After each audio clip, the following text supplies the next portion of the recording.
الحمدللہ والصلاۃ والسلام علی رسول اللہ۔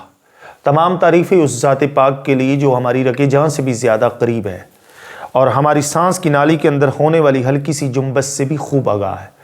درود و سلام امام الانبیاء خاتم الانبیاء احمد مجتبیٰ امام الرسل ختم الرسل سید البشر افضل البشر جناب محمد الرسول اللہ صلی اللہ علیہ وسلم کی ذات مقدسہ مطہرہ عالیہ پہ۔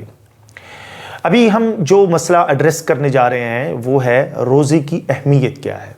یعنی پچھلی ویڈیو کے اندر ہم نے اس بات کو ایڈریس کیا ہے کہ روزے کی فرضیت کے حوالے سے اور روزے کی فضیلت کے حوالے سے۔ ابھی ہم دیکھیں گے کہ روزے رکھنے کی اہمیت کیا ہے۔ یعنی یہ مسئلہ جتنا اہم ہے اتنا ہی اس کو کم اہم سمجھا جاتا ہے، اس کے اوپر وہ توجہ نہیں دی جاتی جو کہ توجہ دینا ضروری ہے۔ تو رسول کریم صلی اللہ علیہ وسلم کا یہ ایک حدیث ہے، میں آپ کے سامنے رکھ دیتا ہوں۔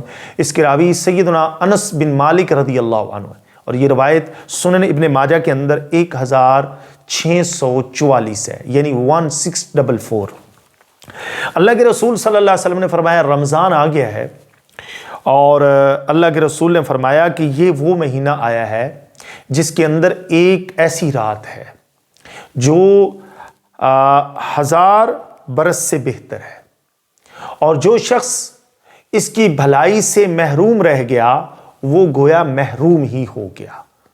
تو اس حدیث مبارکہ نے یہ بات بالکل واضح کر دی کہ یہ رمضان اور لیلۃ القدر جو ہے، اگر کوئی شخص ان کا اہتمام نہیں کرتا، رمضان کا اہتمام نہیں کرتا اور رمضان المبارک کے مہینے کے اندر لیلۃ القدر کے اندر اللہ کی عبادت کر کے اللہ تعالیٰ سے خیر اور بھلائی کو حاصل نہیں کرتا، تو گویا وہ شخص محروم ہو گیا ہے۔ مطلب اس کی کیا زندگی ہے؟ اس کے پاس اگر مکان ہے، اچھا بینک بیلنس ہے، اچھی گاڑی ہے، اچھے کپڑے پہنتا ہے، اچھا رزق کھاتا ہے، لیکن وہ خیر اور بھلائی سے محروم ہو گیا ہے، تو اب اس کی زندگی کا کیا فائدہ؟ مثلا وہ اتنی جو نعمتیں اللہ نے اس کو دے رکھی ہیں، تو کیا وہ یہ سمجھ رہا ہے کہ وہ خوش نصیب ہے؟ رزق تو حامان کے پاس، قارون کے پاس، فرعون کے پاس بھی بہت تھا، تو کیا وہ مطلب آپ یہ تصور کر سکتے ہیں کہ وہ ایسا جو شخص ہے وہ واقعتاً ہی خوش نصیب ہے؟ نہیں، خوش نصیب تو وہ ہے جس کی زندگی میں رمضان المبارک کا مہینہ آیا، لیلۃ القدر کو اس نے پایا، اللہ سے خیر اور بھلائی کو طلب کر لیا۔ ایک اور اسی طرح کی حدیث ہے جو کہ سنن ترمذی کے اندر روایت ہے، اور 3545 یعنی 3545 یہ حدیث ہے، اور اس کے راوی ہیں حضرت ابو ہریرہ رضی اللہ عنہ۔ اس کا کچھ حصہ تو یہاں پر موجود ہے اور کچھ حصہ دیگر کتب احادیث کے اندر موجود ہے، لیکن یہ جو میں روایت پیش کر رہا ہوں یہ سنن ترمذی کے، اور نمبر بھی میں نے آپ کے سامنے رکھ دیا ہے۔ اور یہ نبی صلی اللہ علیہ وسلم نے منبر کی پہلی سیڑھی پر پیر رکھا اور فرمایا آمین، دوسری سیڑھی پر پیر رکھا، فرمایا آمین، تیسری سیڑھی پر پیر رکھا تو اللہ کے رسول صلی اللہ علیہ وسلم نے فرمایا آمین۔ تو صحابہ کرام رضوان اللہ علیہ مجمعین نے پوچھا اللہ کے رسول آج آپ نے جو عمل کیا ہے اس سے پہلے آپ نے کبھی یہ عمل نہیں کیا، تو مطلب آپ نے یہ کیا کیا ہے اور کیوں کیا ہے؟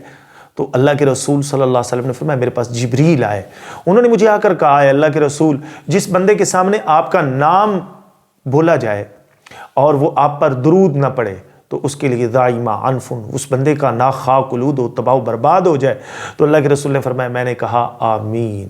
اور دوسرے نمبر پر اللہ کے رسول فرماتے ہیں کہ جبریل نے کہا اللہ کے رسول جس کے ماں باپ حیات ہوں، زندہ ہوں ماں باپ، اور وہ ان کے ساتھ بھلائی کر کے اللہ تعالیٰ سے جنت نہ طلب کر لے، اللہ سے وہ جنت حاصل نہ کر لے، تو دائمہ انفن وہ بندہ بھی تباہ و برباد ہو جائے۔ تو میں نے کہا آمین۔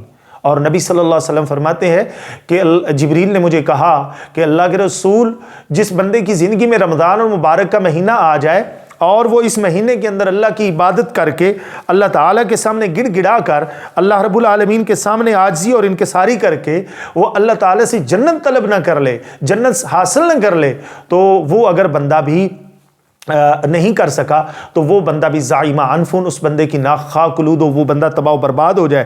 تو اللہ کے رسول صلی اللہ علیہ وسلم فرماتے ہیں کہ وہ بندہ بھی جو ہے تباہ و برباد ہو جائے۔ جبریل نے یہ کہا اور میں نے کہا آمین۔ اب ذرا امیجن کیجئے، غور کیجئے، ایک شخص ہے اس کے لیے بد دعا کرنے والے جبریل امین ہوں اور آمین کہنے والے رسول اللہ صلی اللہ علیہ وسلم ہوں، جو ساری کائنات کے امام ہیں، جو سید البشر ہے، افضل البشر ہے، خاتم الرسل ہیں، امام الانبیاء ہیں، وہ دعا کریں اور آمین کہیں اللہ کے رسول، تو وہ دعا اللہ قبول نہیں کرے گا۔ آج ہم کتنی آسانی سے کہہ دیتے ہیں ہاں جی بس میری تھوڑی بہت طبیعت خراب تھی، اس وجہ سے میں روزہ نہیں رکھ پایا۔